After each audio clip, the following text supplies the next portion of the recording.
আজকের এই ফাঁকা গেট, ফাঁকা স্কুল কালকে সেজে উঠতে চলেছে নতুন সাজে। কেন? কারণ আগামীকাল যে 14ই নভেম্বর শিশু দিবস। দেখা যাক আগামীকালকে কি চমক নিয়ে আসে আমাদের বিদ্যালয়।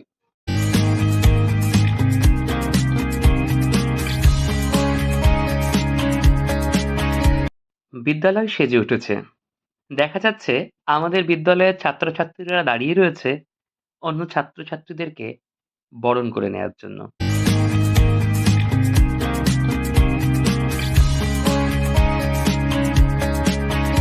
আসলে আজ আমাদের বিদ্যালয় একটি কুইজ প্রতিযোগিতার আয়োজন করেছে, যেখানে অন্যান্য বিদ্যালয়ের ছাত্রছাত্রীরা অংশগ্রহণ করেছে প্রতিযোগী হিসেবে।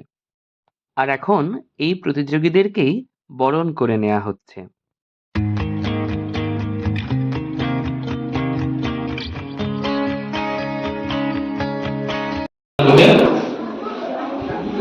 সকলে একটু করতালি দেবে।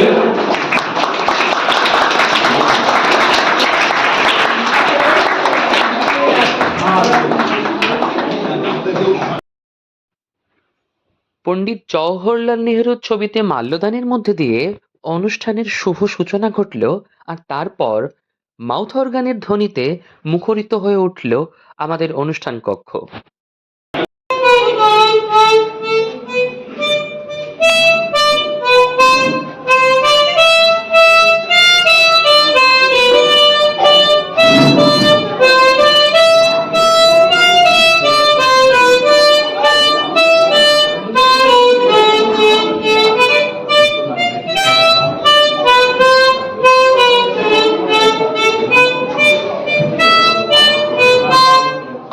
এরপর মঞ্চে উপবিষ্ট অতিথি অভ্যাগতদের বরণ করে নেয়ার মধ্যে দিয়ে অনুষ্ঠান এগিয়ে চলল তার আগামী পর্বগুলোর দিকে।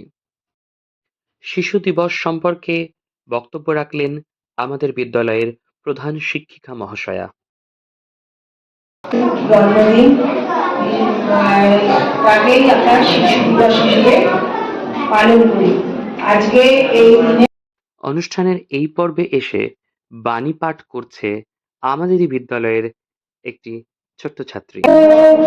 আমার নাম সৌমি দাস। আমি পঞ্চম শ্রেণীর ছাত্রী। আজ 14ই নভেম্বর 2025 সাল শুক্রবার। আজকের আকাশ রৌদ্র উঠেছে, হালকা ঠান্ডা আছে। আজ পণ্ডিত জওহরলাল নেহরুর জন্মদিন। আজ শিশু দিবস, অর্থাৎ এই দিনটি 14ই নভেম্বর দিনটি সারা ভারতবর্ষে শিশু দিবস হিসেবে পালিত হয়। তাই আমি আজ পণ্ডিত জওহরলাল নেহরুর একটি বাণী পাঠ করছি। তিনি বলেছেন, শিশুরা ভবিষ্যৎ, এবং এই ভবিষ্যৎ গড়ে তুলতে হবে ভালোবাসা, শান্তি এবং শক্তির উপর। আমরা আমাদের সন্তানদের যা শেখাই তা নির্ধারণ করবে আগামীকাল ভারত কি হবে। ধন্যবাদ। এবারে বক্তব্য রাখছেন আমাদের অঞ্চলের উপপ্রধান মহাশয়া।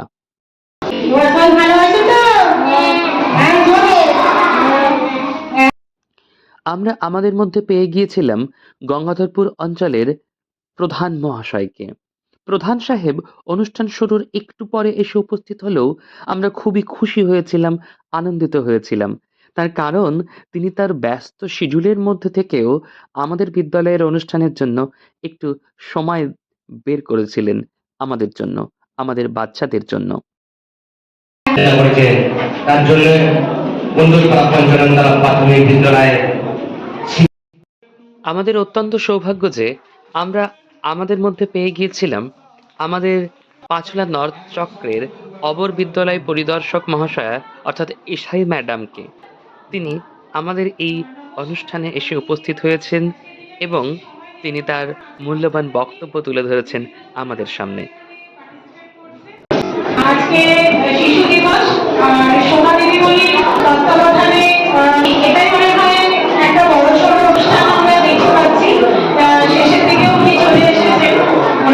উনি যেমন স্কুলকে মিস করবেন, আমরাও ওনাকে মিস করবো।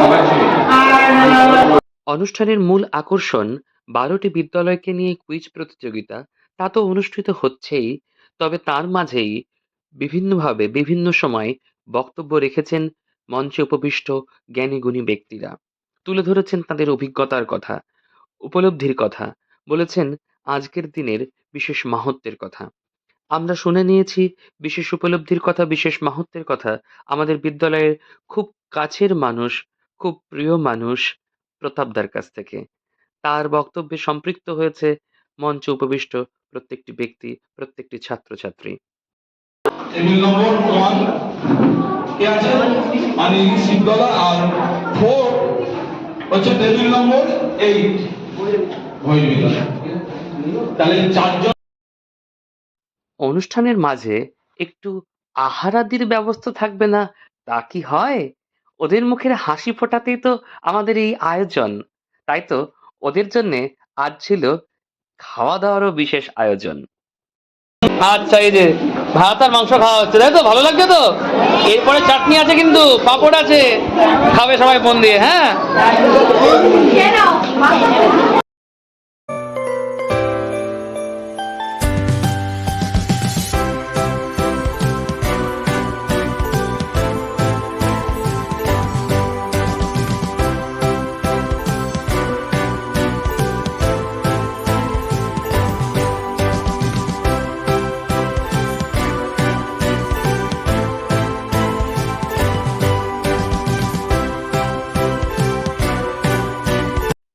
এবার কুইজ প্রতিযোগিতার অন্তিম পর্বে এসে বিজয়ী দলগুলির নাম ঘোষণা করার পালা। হ্যাঁ, এখানে বলে রাখা প্রয়োজন আমাদের বিদ্যালয় কিন্তু প্রথম স্থান অধিকার করেছে। তবে যেহেতু আমাদের বিদ্যালয়েই এই অনুষ্ঠানটির আয়োজন করেছে, তাই আমাদের বিদ্যালয় কিন্তু প্রাইজটি গ্রহণ করলো না। তার বদলে অংশগ্রহণকারী দলগুলিকে প্রাইজ ভাগ করে দেওয়া হলো। শিবদলা, আর 4 হচ্ছে টেবিল নম্বর 8 ভৈরবীতলা। তাহলে চারজন। এভাবেই অনুষ্ঠানের আয়োজন থেকে শুরু করে একে একে প্রতিটি পর্বে আনন্দ উপভোগ করে এবং সবার মধ্যে আনন্দ বিলিয়ে দেওয়ার মধ্যে দিয়ে আজকের দিনটির শুভ সমাপ্তি ঘটল। মনে আশা রাখলাম আগামীতে আবারও এই রকম সুন্দর অনুষ্ঠানের আয়োজন করবে গন্ডলপাড়া পঞ্চাননতলা প্রাথমিক বিদ্যালয়।